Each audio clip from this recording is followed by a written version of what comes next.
Oh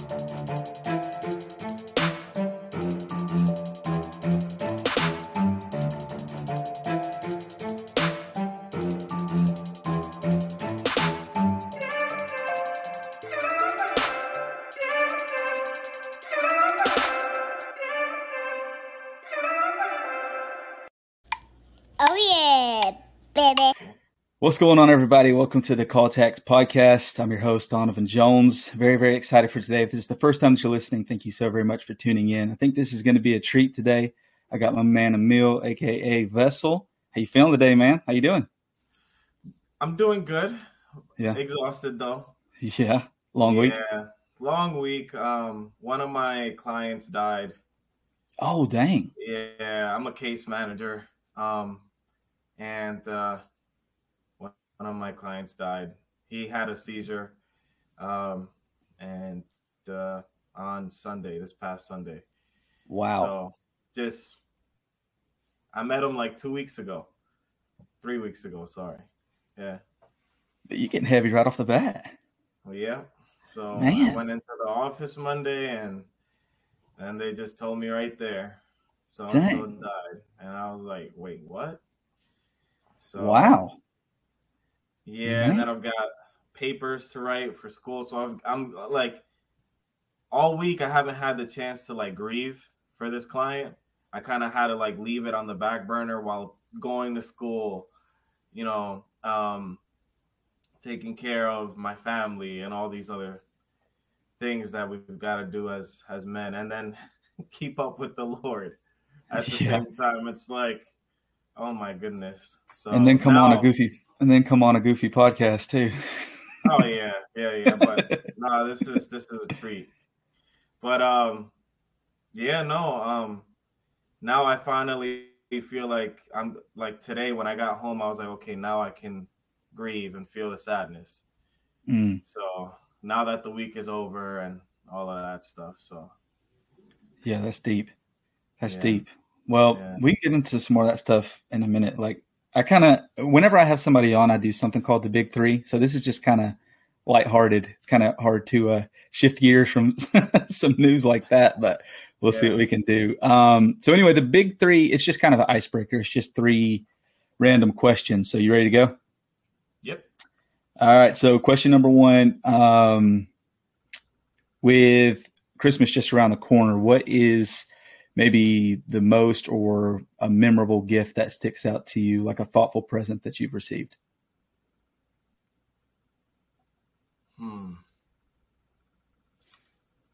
Well, so that's an interesting question. Yeah. So how do I answer this wisely? Okay, so I'll just be honest. My family of origin didn't celebrate Christmas. I mean, it could be a birthday gift or something. Just any gift that you've.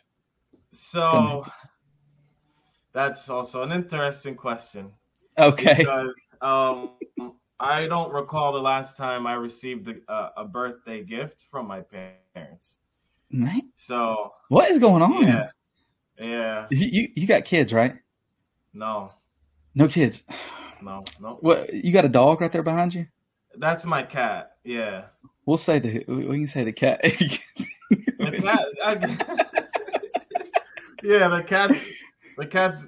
I guess if you want to put it that way. But I mean, the person that's really has given me the most gifts is my wife. Yeah.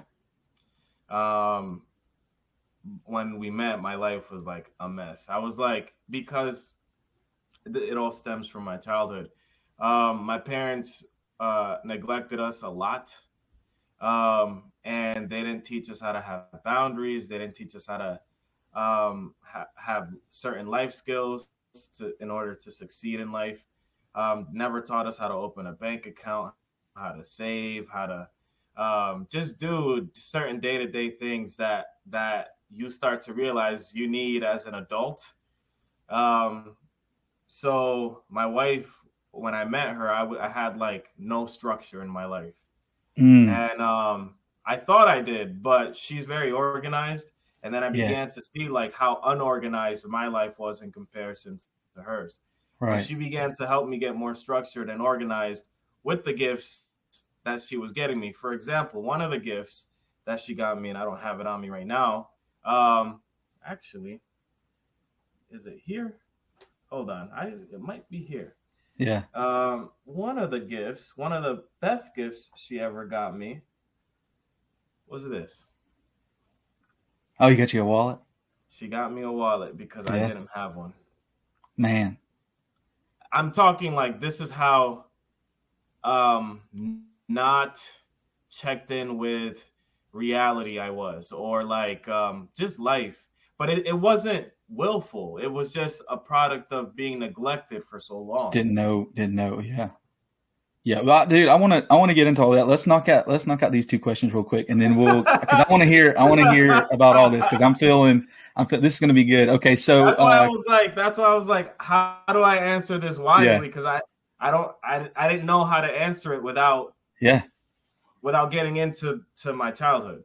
Yeah. No, we'll get. So maybe I asked the wrong question here. All right, this one. Okay, maybe this one will be a little bit easier. Which I don't know. You're in pretty good shape. I don't know if you eat fast food, but if you could have one fast food restaurant that you could have free meals from for life, what would it be? This new pizzeria that I just started visiting near my job. They sell I don't know what it's called, but it's got like spinach, like melted spinach on top with ricotta cheese. The slice of pizza. Yeah. That's what I want. Yeah.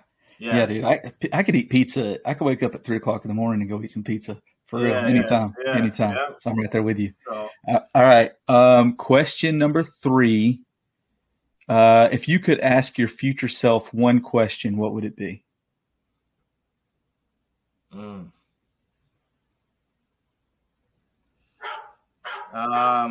That's my phone. Sorry about that.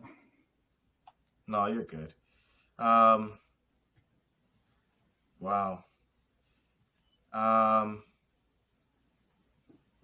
Why were you so ambivalent? Wow. All right.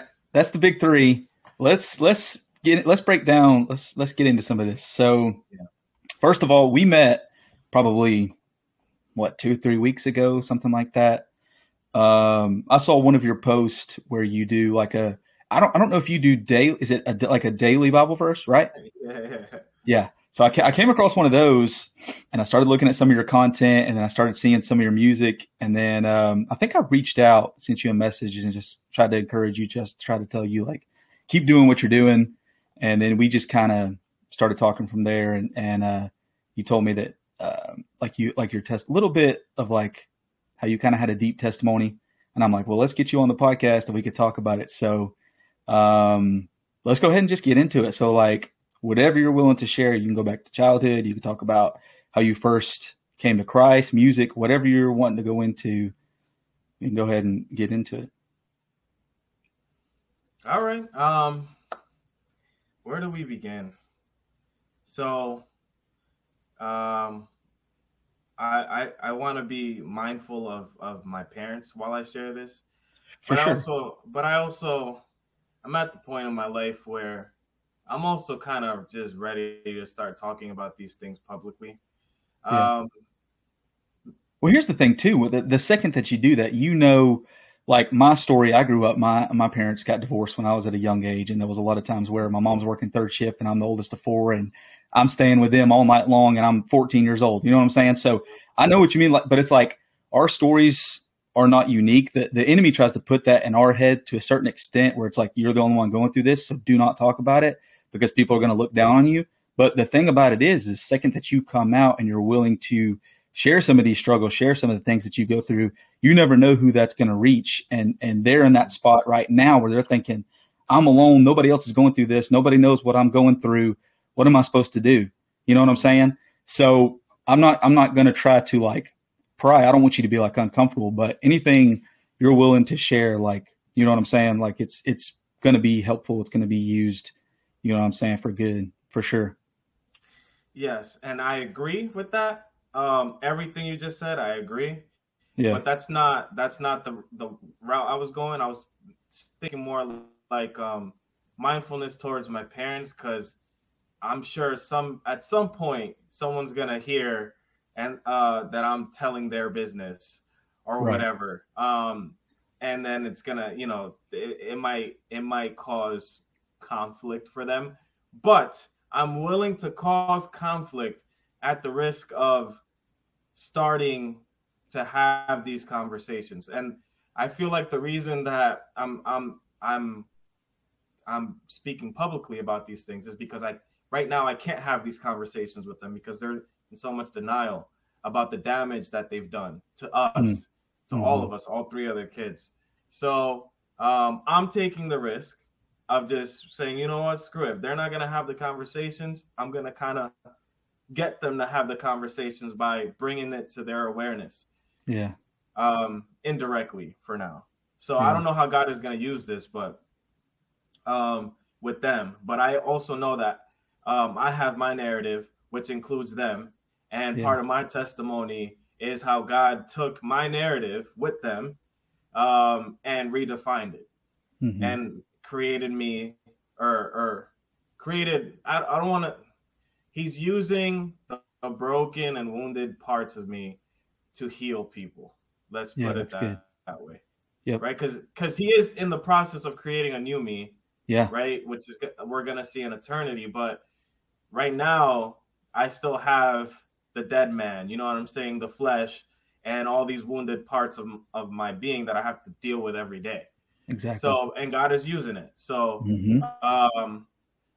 anyway, so my story begins. I don't even know where to begin. So pretty much, I was born in the Dominican Republic. I'm Hispanic. We flew over when I was three or four. And do you remember living over there? Vaguely, yeah, vaguely. Poverty. Yeah. So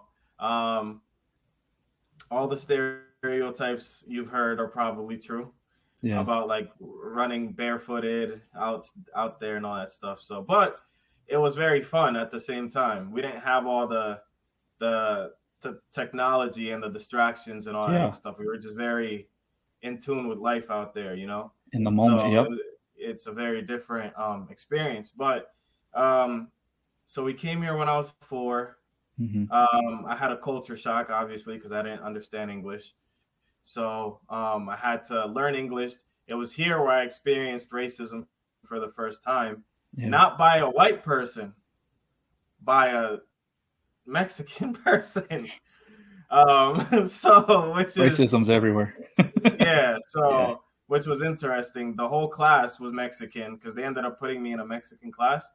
And because I didn't understand English, so they put me with a Spanish-speaking group, and they all minus one person did not approve of me being there because I was the darkest person in the room. This is not me making assumptions. They were literally telling me this. Yeah. So they didn't like me because I was dark. So anyway, now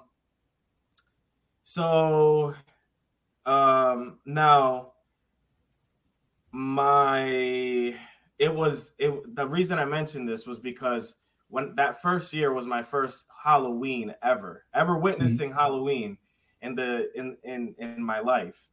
And I saw every kid around me was dressed in a costume. I was the only awkward kid with no costume. And I was upset because I'm like, why am I the only one that doesn't get to be a part of this community thing? I didn't know what it was. I didn't understand the significance of it. I just was like, I don't want to be the outcast here. I want to be a part of it. Yeah. So I go home and I start like talking to my mom about this. My dad was like off somewhere just sleeping or something. I don't remember, or watching TV. And I'm like complaining to my mom, and I'm like, can we go out? Can we go out? Can we be with the other kids?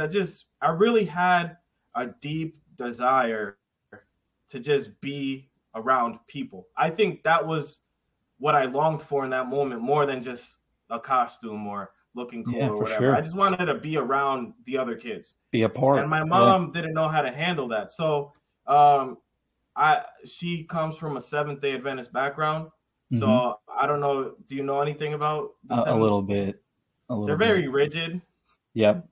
Oh, yeah. They're kind of like, and I might risk upsetting some people, but they're kind of like the modern day Jew.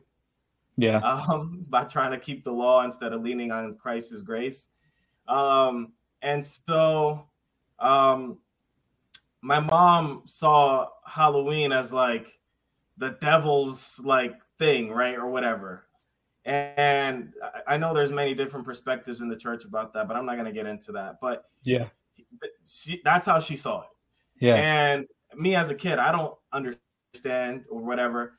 I think a normal, emotionally, mentally healthy parent would probably try to take their kid to the side and try to understand them and try to have a conversation with them that would lead to something productive or a healthy outcome for the child. My mom didn't do that. She was just like shaming me and all this stuff. Sorry, hold on. Anyway, I had the flu last week, so I'm still coming off of it a little bit, I guess. Or maybe, I don't know, because I started coughing again lately. I don't know what's going on. I hope I'm not getting sick. Anyway, so I got so upset with how my mom was responding that I grabbed a butter knife, and I own this. This was me being manipulative, and I was like, if you don't take me out, I'm going to kill myself. And I really wasn't going to do that. You in kindergarten? Yeah, I was in kindergarten. Man. And she was like, so then she yells at my father, and she's like, oh, you better come get your son because he's threatening to kill himself. So then my dad gets up from the couch, picks me up, takes me into a dark room, puts me against the wall, and whipped me for like 40 minutes. Oh my gosh. Yep. Then closes the door with the lights off. So I'm crying. I'm like sobbing because I don't even know what the heck just happened. And left me in the dark for close to an hour. Yeah. Came back and then hugs me. And then he starts crying. And then I'm like, what? Like, dude, you just he had whipped me at the top of my back all the way down to my legs. And I covered it up, but I had scars on my back. I couldn't sleep on my back for some time after that because it just hurt to lay on my back. Yeah. So that's why I mentioned the Halloween story, because it ultimately led to that. So that's the first incident. After that, my dad was always working. My mom was home, but she wasn't really interacting with us. And a lot of my childhood memories, I can't tell you more than probably a little bit over a handful of times I remember my parents in these memories. That just goes to show like how detached they were from us. Usually they would leave us somewhere or leave us with family members or whatever. And what would happen was I'd get exposed to things as a child that I shouldn't have been getting exposed to. One of those things was pornography when I was 5. I got exposed to porn when I was 5. Oh my gosh. So, and that had to do a lot with my parents just not supervising, not just always just being very trusting of family members and all this stuff. And anyway, so moving forward, what happened? I got baptized when I was 12 in the Seventh-day Adventist Church. And after I didn't want to do it. I had to they make you, and at least in the church that I grew up in, they make you take this test, whatever. I took the test. I didn't actually take it. I cheated because I had not been to church for like 7 months. So I came back. My cousin helped me, and I passed, and then I went and got baptized with the youth group. Came out the water a different person. When I went home, this was when I was 12. When I went home, I just sat outside and I just felt this overwhelming peace that I hadn't felt ever in my life. And by the way, I'm not equating baptism to confession. I'm not. I'm just saying that was my experience. I confessed first, and I promised to give my life over to God. Though I don't know if I was really serious when I said it, but all I know is when I did get baptized, I came back up, my heart had changed. And I was just like, whoa. I remember sitting on my porch and just being like, whoa, if this is what having God in your life feels like, then I want more of this. It felt like life had meaning now. And what was interesting as an adult now, much more refined in my faith and what I understand about mental health, what's interesting is I didn't realize when I was that age, 12, that I had a void in my heart.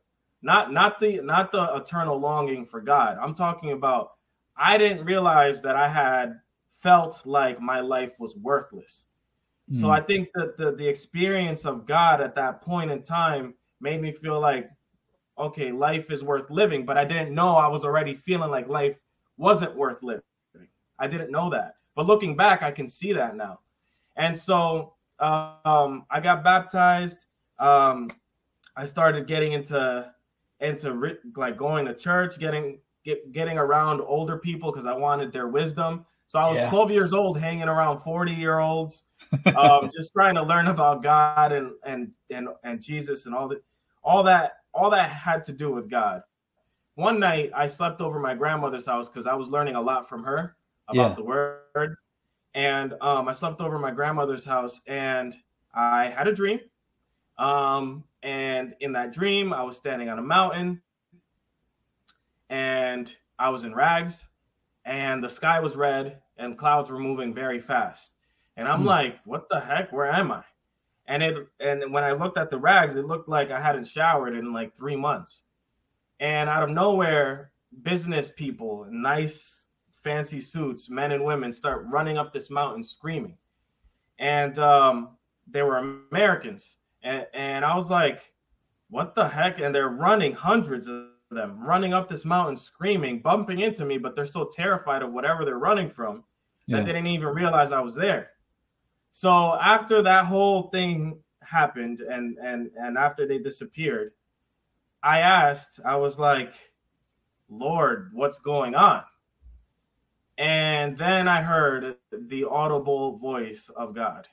This was not me assuming. This was not me imagining that I heard his voice.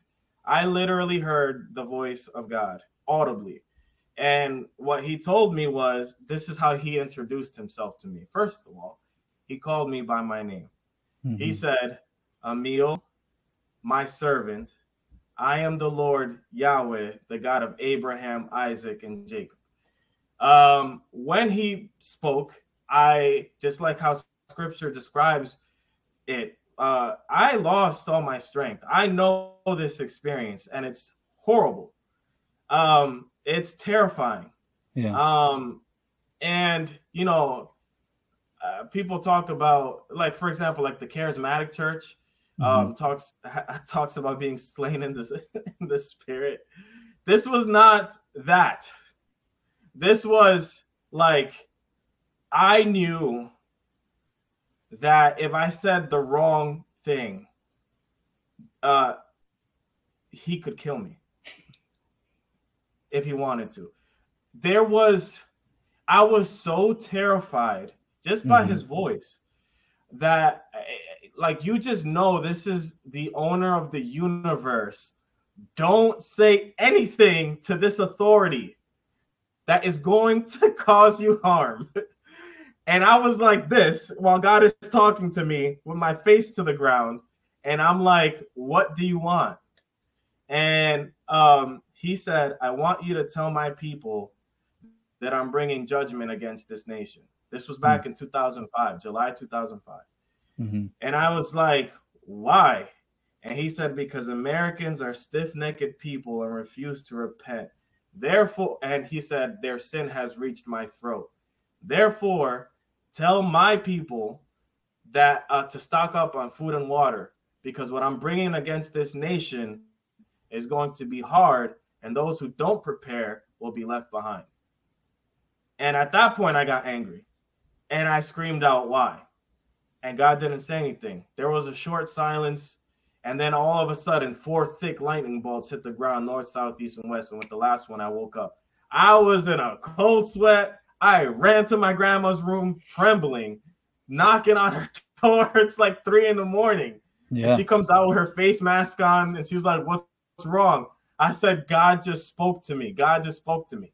And so then I ended up telling her and all of that jazz. So that was when I really began to really fear the Lord, because I was like, oh my gosh, this person is really real and he's scary. Yeah. That's the thing about it. When people don't understand, like when you talk about the creator of the universe, he created every single thing. He created wrath. So you think of the person who created wrath, he's going to be somebody that you don't want to mess with. You know what I mean? He loves us. He has grace and mercy for us. But at the same time, you need to watch how you speak to him. You need to watch how you're living. And I don't think enough people really, truly understand that. I mean, even in my own life, there's times where I'm like, you don't really think about that kind of stuff. You know what I mean? Yeah. Yep. Yeah. And I will say that when he first of all, people try to portray God's voice like he sounds like Morgan Freeman. He does not sound like Morgan Freeman. We gotta quit at that. Mm-hmm. His voice was very deep and very calm. That's the most significant. I just don't understand. Like, it's just perfect. I don't understand how he could sound so calm and yet be so terrifying at the same time. I was terrified of his voice, mm-hmm. but yet he was so calm. I was like, oh my gosh, just remembering, so I look forward to hearing that voice again someday, but I'm also scared. Yeah. But anyway, so moving forward, I'm just gonna skip some things. My family really didn't take a liking to the way that I was seeking the Lord. I started walking to church, rain, whatever, I didn't care. I was going to church. I was going by myself. Around that time, I think it was when Katrina hit. So we lived at the bottom of a hill, and all the rain that had come up here caused one of the sewage pipes in the basement to break, and there was a tenant there. So the basement ended up flooding like 4 feet of like straight up sewage water. Oh, and so the boiler got ruined, the water heater got ruined, and then that caused a huge strain in my parents' marriage, because my dad began to blame my mom for moving into that house because he didn't want to move into it. He gave in to her. He doesn't take ownership of that, by the way. He doesn't take ownership to this, as far as I know, to this day, that he had a codependency on her, which led him to cave in instead of leading the relationship in a healthy way. So he caved into her. When things went south, he ended up blaming her for all of his problems now, because he didn't have money, because he spent all the money on this house to close it out and all this stuff. And now we didn't have a water heater or a boiler or whatever. He ended up having to take out loans. And now also he had to work 2 jobs. So we barely were seeing him. My mom was working as well, so we were barely seeing her, only in the evenings. But then she was tired, so she was barely. They were already not really interacting with us, but now it was even worse. So in all this, I get saved, and so God starts molding my character. And that winter of 05, we ended up having to sleep with jackets on. And we could literally see our breath in the house. That's how cold it was, because we didn't have a boiler. Right. Yeah. Yeah. So it was just crazy. So anyway, so God, in all of this, somehow I held on to the Lord, and I had an overwhelming sense of peace and joy in all of this. And when the tenant's basement got flooded, I went into that poopy water. Oh my gosh. Yeah, and we were in there for a good like 4 hours trying to recover her stuff. Can you believe I never got sick or an infection from that? And like I didn't realize that I never caught anything up till I was like 19 or 20. And I was like, oh my gosh, that was a miracle. The Lord was protecting me and all that. But anyway, so how much time do we have, by the way? We can go. I mean, usually I go about 45 minutes to an hour, but we're at 30 minutes. We can keep going. We can keep going. Okay. So I'm going to try to speed it up. So no, you're good. You're good. So my mom really became an antagonist for me at that point in time. She was ridiculing the way I worshiped God. She didn't like it. It just rubbed her the wrong way. And she was going to church. That's what was crazy to me about it. She was the one that like motivated me to go get baptized and start seeking God more and all this stuff. So I get baptized, and then she doesn't like it. And I'm like, it's like backwards. Anyway, and so my faith began to, the way I was living at that time really began to shine and rub my family, all of them, the wrong way. So I don't know what exactly. Oh, yes. The pastor at that time, he began comparing me because that church believed in like the gifts of the Spirit, but to the point where it was like, oh, if so-and-so is speaking in tongues, they're more spiritual than you. Oh, if so-and-so is like dancing in the Spirit, they're more spiritual than you. If so-and-so is prophesying and foretelling the future, quote, and I'm saying quote unquote, because a lot of these people prophesied. Yeah. A lot of it didn't happen. Yeah. But these people were prophesying. And it was like this thing in that church of like the gifts became more of a thing about ego. Like, oh, I'm closer to God because I can speak in tongues or I can whatever. So I got close to the pastor at that point in my life, and he began comparing me to another guy who was a prophet. Yeah. And the damage that did, I was like, okay, I got my family rejecting me, and I'm leaning into this guy who's supposed to be very safe, right? Well, he starts causing damage for me in my identity as a person. Like, oh, but I show up to all of the feasts. I show up to all of the services. I'm reading my word. I'm praying every day, and I'm praying and you're telling me that I'm not good enough for God still. So that began to mess with me. Now, remember my childhood. I already came from a place that was telling me I wasn't good enough, period, at all. And now I have who I perceived at that time like my spiritual authority telling me I'm not good enough. So I began to really believe that, like, oh, I guess I really am not good enough. And so what happened was I began to really feel this deep insecurity, sense of inadequacy. I really felt. How old were you at this time? I was 13. 13, okay. Yeah, I was 13, and I was feeling like I was the worst person ever. And so in feeling this, I start praying, and I'm asking the Lord at that point in time, like, to take the pain away, take the pain away. The pain wasn't taken away. So then my assumption was, okay, who am I praying to? Because I thought God hears your prayers. This was my theology at the time as a kid, as a 13-year-old. Right? Yeah. The pain isn't going away. So then I deduced that, okay, God must not be real. So, and there's my wife. So what I deduced at that time was, well, I guess God isn't real. Maybe this whole thing was a farce. Maybe I was wrong about this whole thing. And I started going to church less. And then I just totally distanced myself from the Lord. and I became a self-proclaimed atheist at that time. Mm.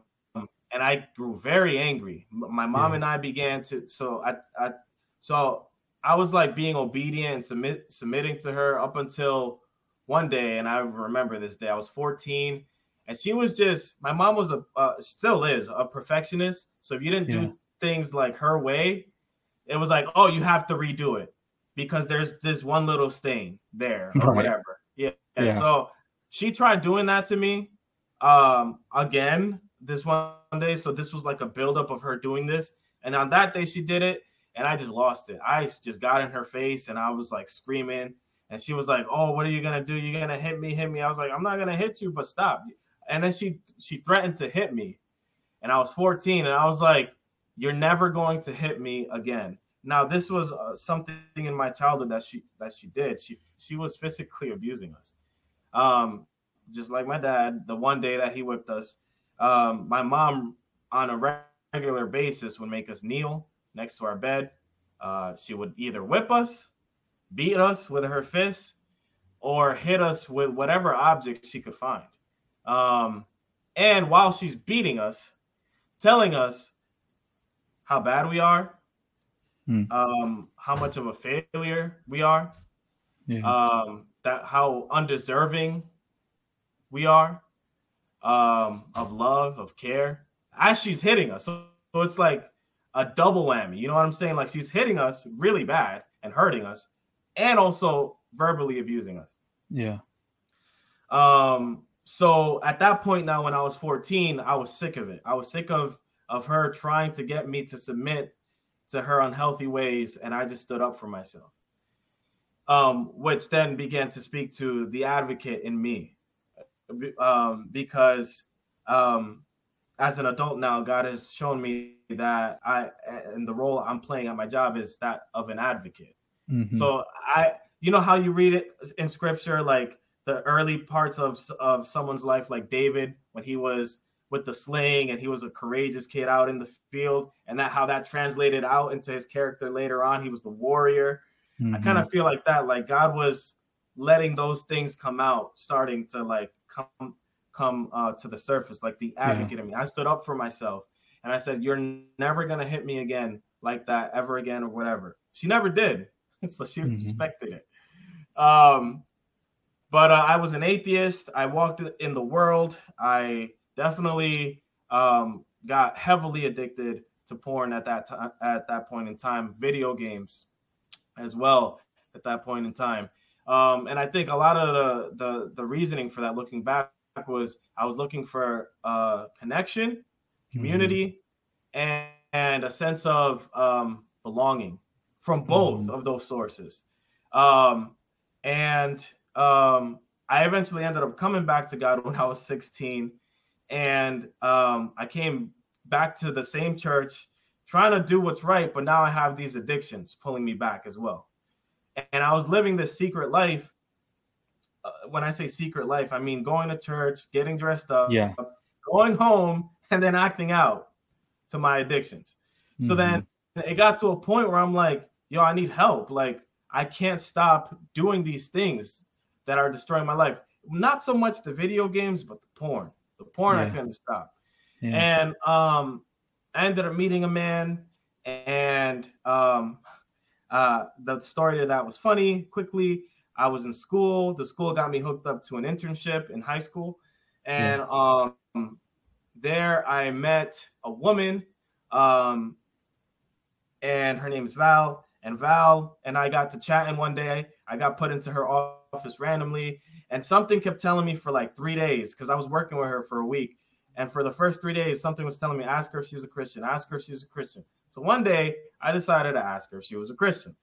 And she looked at me and she was like, close the office door. And I was like, okay.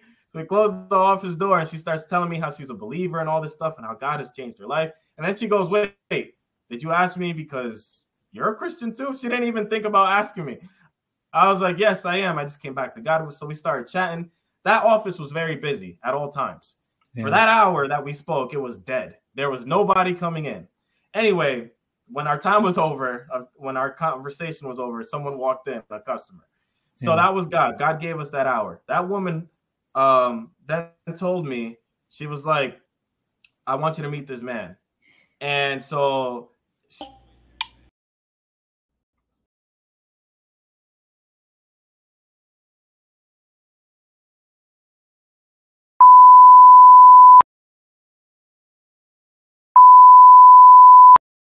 first man ever to take an honest interest in my life over the phone. And he was like, if you want to meet and do a little Bible study, I'll come during your lunch and we can sit down and talk about God. I thought he wasn't going to show up.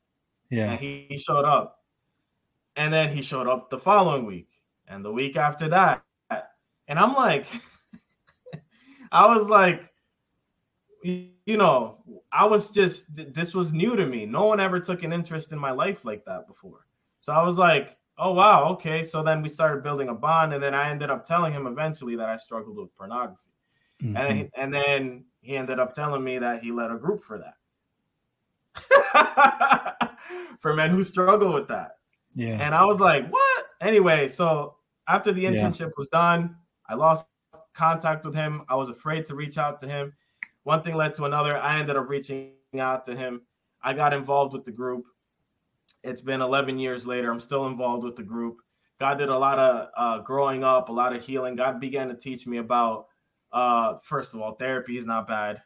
Group therapy is not bad. All the stigmas around therapy, God took it all away. I learned how to be in community with these men who were seeking the Lord and also being honest about their wounds. I learned how to talk about my wounds. I learned how to talk about my feelings. I learned about unhealthy family dynamics. And in all of this, I began to read about boundaries, emotional boundaries, spiritual boundaries, spiritual abuse, all of these things. And still, though, while stuck in the thickness of an addiction.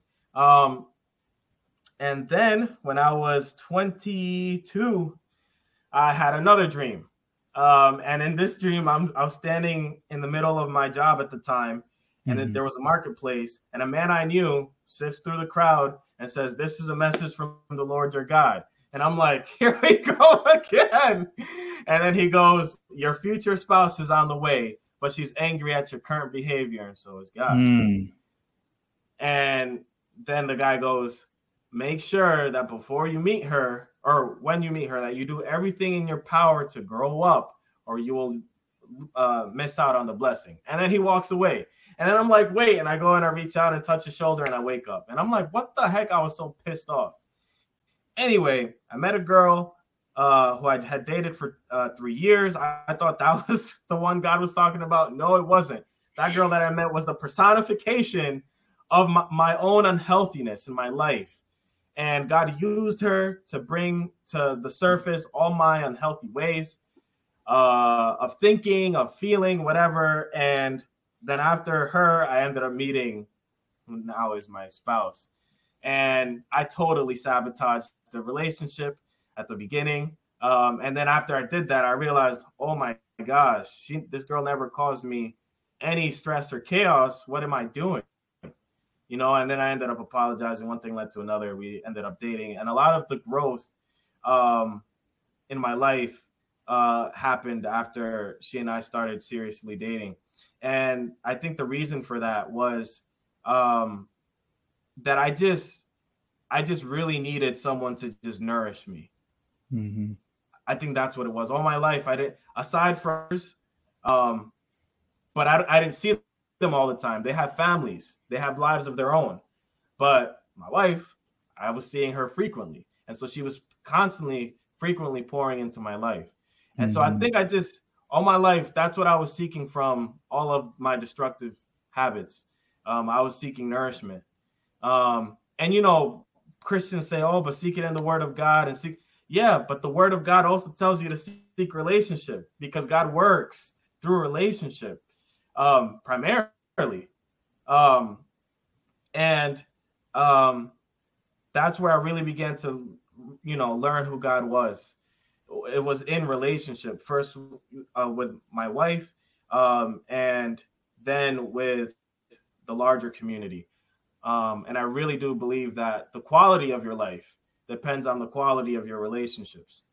And that's why scripture, and I believe how you behave in your most intimate relationship says the most about you. That's my belief. And that I think that's why God calls us to, if you're going to be a person of influence, you better make sure your marriage is right first, or your family's right first, before you're out there, and then you come home and you're a jerk to your family. One other thing I forgot to mention was my father was having an affair. That came out. So he was flying to the Dominican Republic. Oh my! Never had money for us. And we had to ration our food because there was always this claim about he never had money. So we were starving, number one. And we had to portion everything out so that everyone in the family had enough to eat. Our doors didn't have doorknobs for like 5 years. Our toilet was broken, so we had to go in bags and throw the bags out into the forest. We didn't have a shower. The bathtub was leaking into the ceiling of the kitchen, so we couldn't turn the shower head on. So instead, what we did was we put water in a pot, we boiled it, rushed quickly upstairs so that it wouldn't cool down too much, and we were just taking showers like that for like 3 years. Meanwhile, the whole time that he's claiming he doesn't have money, he's flying out over there having an affair. That money could have been used for repairs in the home. But this is what I'm telling you. We were so neglected to that extreme.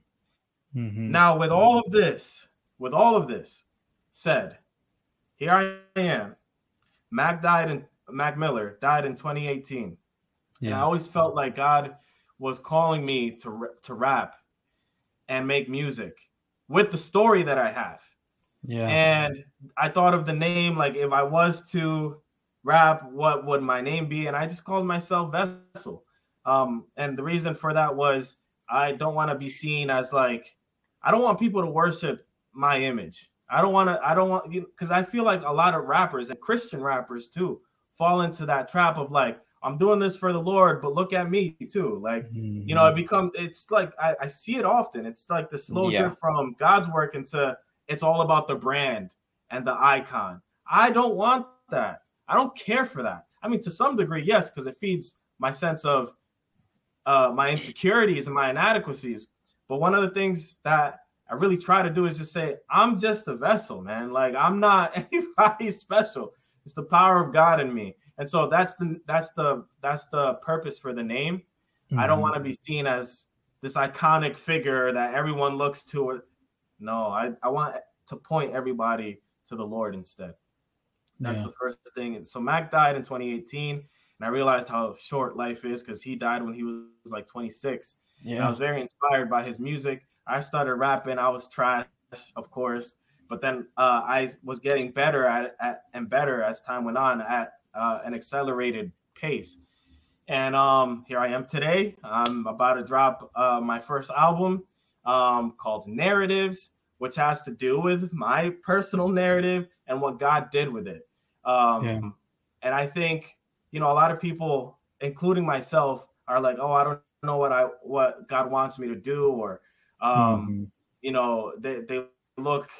they think of all these grand things, but a lot of the times, if you look at scripture and you look at the powerful, most influential people in the world, God used their narratives, whatever they went through personally, to bring about his purpose through them.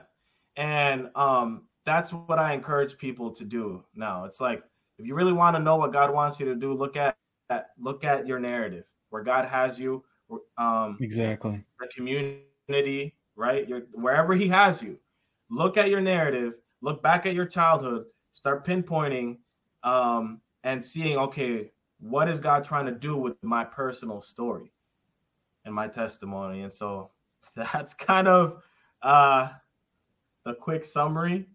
I am now free of pornography, free of control to, I still struggle with this, but I thank God I have my wife to keep me in check. Sometimes I drift playing video games too much, but the Lord calls me back. My wife calls me back. And so that is where I'm at. That's kind of my story.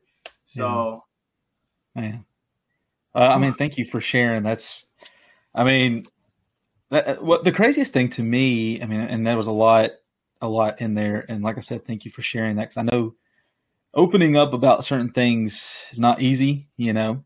So I appreciate that. But I think it's interesting that you hear a lot of people say that maybe if they had an abusive parent or they had people putting them down their whole life, it's hard for them to believe that there is an actual God, because God calls himself like our Father, right? He's our Heavenly Father. So it's like, how can I believe in a being that's saying he's my Father when my earthly father here, who is supposed to be taking care of me, doesn't want to have anything to do with me? You know what I'm saying? So I think that speaks to your heart also, but the power of God for him to just kind of keep you in check to the point where it's like, no, I'm here for you. I've been here this whole time, but there's a reason that you're going through all this stuff. And it is to, like you said, inspire people, to help people, to point people to him and say, you know, whatever you're going through, it can be, and it will be used if you allow the Lord to let you, you know what I'm saying, to use your testimony. He's going to use that. To me, very early in my teenage years, or maybe my 20s, he was like, God does not waste an ounce of pain. That's right. And to go along with that, and I know we're ending soon, but I really saw it really personified for me. I went over to Val's house one day. There's this piece of artwork that was hanging on her wall, and it was made with wool, and it was like a house, but it was like wool. And I was like, this is so crazy. I've never seen this before. What's funny about this though? And I was like, what? And he flips it over, and then you see the freaking chaos in the back. All these knots all over the place. And I'm like, what the? And I'm like going like this, and I'm like, I would have never thought that you get this beautiful picture from the chaos behind. And he's like, that's how God works. He said, we don't see him working behind the scenes and everything that he's doing. But in the end result is this. And I'm like, I never forgot that. I was like, whoa. Yeah. So, yes, I am the perfect example, not perfect, but one of God's many examples of he is very real despite abuse, despite trauma. And when I look back at everything, I can see he was definitely there. He had to allow me to get exposed to certain things to prepare me for the destiny in my adult life. Yeah. Just like David. David was the outcast of his family. Yeah. But without that sense of oppression and injustice, David as a king, I don't think would have really intimately understood how to stand up for the oppressed, how to stand up for those who are seeking justice. Yeah. And God allowed him to be exposed to those things. Yeah. So that in his adult life, he could be the man that God wanted him to be. Yeah. That didn't mean God didn't care. Right. Yeah. But it's just, like you said, like it says in the word, I think it's Romans 8:28, what is it? All things work together for good. You know what I'm saying? So I truly believe that there are a certain number of people that each one of us, we're only going to be able to reach that. Like I can't reach the people that you are predestined to me, right? You cannot reach the people that I'm predestined to me. Anybody listening right now, you have people that the Lord has put in your life, put you in the position to reach that person. And for you specifically, I know a lot of people that say, I can't listen to a pastor because he's never done this or he's never done that. I can't relate to him. You are in that position where you can go to somebody and say, look, I know what you're going through. You know what I'm saying? I've been there. I've walked that path. I've walked that road. And I'm here to tell you, like, God is real and God does work things out for his good. It doesn't matter what you're going through in life. He's always going to work it out. When you, like you said, when you look at your story, when you really kind of take a couple steps back and you kind of look at the puzzle, look at the big picture, and you're like, oh, I see how that was put together now. It didn't make any sense in the moment, but now because that happened, 5 things happened You know what I'm saying? That never would have happened had that first initial thing happened. So it's just trying to keep that in mind, that God's not putting you through something because he hates you. God's not putting you something because you're not worth it. You know, I've heard it said before that it's like God gives his toughest trials to his toughest warriors, right?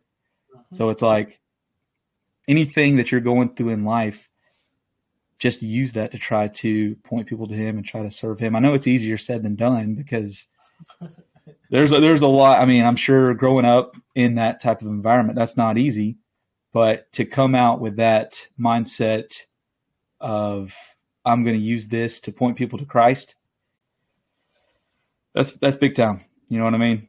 It is big time. And I had to really, because I had a victim mentality too. Sure. God had to show that to me. Yeah. And when I stopped allowing myself to be a victim and really start being the leader of my life, not without the Lord, but I'm saying just like because I go to therapy. I've been not letting your circumstances determine how you're going to act. Yeah. Yeah. My therapist says it. He says, stop letting life happen to you and start happening to life. So that is my motto now. It's like, okay, I have a choice, right? Like in how I respond to the stimuli around me. I do. Sure. Yeah. And God makes that clear in his word. I can either worship him, and I'm not talking about throwing your arms in. No, sometimes worshiping is just saying, Lord, don't know what to do, but I'm going to trust you. And keep moving and honor the Lord throughout your day, moment to moment. Right? So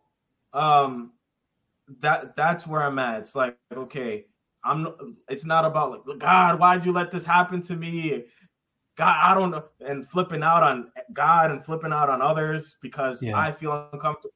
It's like, well, I don't know what you're gonna do with this, but let's see. Now, you know, and then on my part, taking the necessary healthy actions that I need to. Yeah. Yeah. And that's what the enemy wants to do. He tries to use our past against us. He's not coming up with any kind of new ideas. Like, he uses the same old tricks, but they work. That's why he can't create any new tricks, but that's what he tries to do. He tries to use our past, something that we've gone through in the past, and hinder us from doing something in the here and now. And I was reading, because the other day, there's times in life where you kind of feel stuck, like you don't know what direction to take next, and you kind of cry out to the Lord. I was praying the other day and journaling, and I don't read. I read every night, but I used to read a chapter every night in the Bible, and I stopped because I was saying, like, I just read a whole chapter, but did I get anything out of it? Like, did anything that I read, did it make any sense to me? Am I going to be able to apply it, or do I remember anything that I just read? So now I just read until something sticks out to me. And if something sticks out in the first verse, I'll just sit there for 5-10 minutes. Okay, why is this sticking out to me, Lord? Like, what are you trying to say to me in this moment? And so the other day I was praying and just asking the Lord, like, in this moment, God, I'm kind of feeling kind of like not really sure what to do next. And so I get my journal and I'm writing that, and I look up to see where the night before I had read, and it was Matthew 6, Matthew 6:33. It says, like, do not be anxious about tomorrow, for tomorrow will take care of itself. Right. And so, and that verse is followed by seek first the kingdom, and all these things will be added unto you. When we are seeking first the kingdom today, not letting the enemy feel like we can't be used in the here and now, when we're seeking first the kingdom in this moment, he's going to take care of tomorrow, because we're not stressed. We're not worried or anxious about tomorrow. We're in the right now trying to be used for the kingdom. And if we stay in that place, God is saying, give me your here and now. I'm going to take care of your tomorrow. You don't got to worry about tomorrow, because I got your back. I got you covered. He tells us that in the word time and time again. And so it's just trusting that and leaning into that and not letting the enemy take away any moments from you, because if he can take 1 minute away from you and turn it into 5 minutes, and then turn it into an hour, and then turn it into a day, you know what I'm saying? That's what he's going to try to do. And then all the things that you specifically have gone through in your life, all those trials, they're for nothing, because in this moment, you're letting the enemy take opportunities away from you just in everyday life. You know what I mean? Mm-hmm. So I agree. And a lot of the times too, the enemy uses mental health too against us. So like if we came from traumatic experiences, there's a lot of, to me at this point in my life, I believe everyone has a mental health issue until proven otherwise. That's my belief. Yeah, we're all broken, dude. Yeah, so we're all broken. It expresses itself somehow, right? So, so what the enemy does is, in a lot of cases, if we're not aware of our patterns of behavior that we learned in childhood, Satan is, and he will use those patterns to his advantage until the Lord makes you aware. But sometimes, for example, as you were speaking, I was thinking of the term in my field, cognitive dissonance. So subconsciously distracting yourself from reality when you're uncomfortable with the circumstances or people around you. So the enemy will use that if you're not aware that you have a pattern of doing that. Because sometimes it's not always the devil, right? Even though all of this crap comes from him, a lot of the times it's not him directly doing it or a demon. It's just our own mental health needs some checking from the spirit, you know. So I think we definitely give him too much credit sometimes. For sure, he does trip us up, but a lot of times, like you said, it's something that we create for ourselves, our own worst enemy sometimes, and we try to credit him with too much. Yeah. So, but that's my story. Yeah. And I'm glad you had me up on here.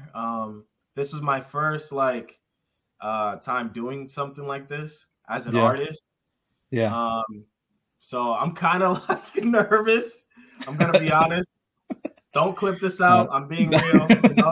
Nothing to be nervous about. I'm kind of nervous of how I put the story out there, but you know what? I'm just gonna let God do whatever He wants to do with it. So yeah, that's it. Oh, and by the way, just to end, when I was in the thick of dealing with all these wounds, and in my early 20s, I dropped out of college 16 times. I racked up huge amounts of debt. I was very bad with my finances. Today, with the help of my wife and healthy other Christian people, I have good boundaries around money. I have this coming spring, I'll be getting my bachelor's degree. There we go. And then I already got accepted into the master's program. Let's go. I have a 4.0 GPA or 3.96, whatever, 4.0, whatever. Yeah. And I'm just saying all of this to say, I was called a failure the majority of my life. And look what God did. He took the narrative that was imposed upon me and flipped it. Yeah. Man, this has been awesome. Yeah, like I said, I appreciate you again being able and being willing to share all that, because I know that's definitely going to help somebody. I appreciate you coming on. I appreciate your time. You want to tell the people where to find you, socials and all that, and I know your album's coming out. When is that dropping? So hopefully before New Year's. Hopefully. Yeah. But I try not to put a time limit, because I might get an inspiration and try to fit it in. That's what's been happening lately. I'm like, okay, God, I'm done. And then God's like, no, write this or throw that in there. And I'm like, okay, whatever. So, but no, seriously, hopefully somewhere between Christmas and January 1st or the first week of January. All I know is I want it out before the next semester starts. The spring semester starts. It'll be out. You already got some stuff out though, right? Yeah. Yeah. So I've heard some of it. It's good. Yeah. Thank you. Yeah. I really appreciate that. Yeah. This kind of gets complicated. So my Instagram name is Veszel Nation. And it's spelled Vessel and then Nation all as one. But my Spotify name and everywhere, all music platforms, I just changed my name because there's so many vessels on like the music platforms, that it was people were having a hard time finding me. Yeah. And so I just changed my name on all the platforms. And so instead of it being Veszel, Vessel, now it's Veszel. There you go. So that people can find me. Yeah. Because no one else has that name. So my Instagram is Veszel Nation, and on Spotify and everywhere else streaming, it's Veszel. Veszel. There we go. There we go. Yeah, y'all go check him out. Go check out his music. Go give him a follow on Instagram. Those daily devotionals you do every day, the daily verse. I love those. So y'all go check him out. Show him some love. Thank you again for coming on. I appreciate it. Thank you for having me. I appreciate it. And for sure. And man, it's just you've really been real and kind, and I really appreciate that. Yeah, aside from this, you like even just messaging me and us keeping in contact, I'm like, this is a real strong believer, like real dude. So, well, I mean, I appreciate you saying that. God, He's really just been doing so much in my life lately, and I started this podcast this year, at the beginning of this year, and I just felt like through that He's called me to be an encouragement to people, point people to Him, and build people's faith. And so, like, every morning when I wake up, that's my goal. That's what I'm trying to do. I'm trying to point people to Him. I'm trying to build people up any way I can. And so if I see somebody on Instagram, if I see somebody in the gas station and I, got the opportunity to try to encourage them, that's what I'm going to try to do. So I appreciate you saying that, man. Likewise, it's been an encouragement to me too. And I'm sure we'll continue to keep in touch for sure. All right. Cool. Yes, sir. Well, hopefully you guys enjoyed. I don't know how you couldn't. This has been just an amazing episode. Really enjoyed it. So thank you guys for spending some time with us today. And Lord willing, we'll see you guys next week. Y'all have a good week. God bless. God bless.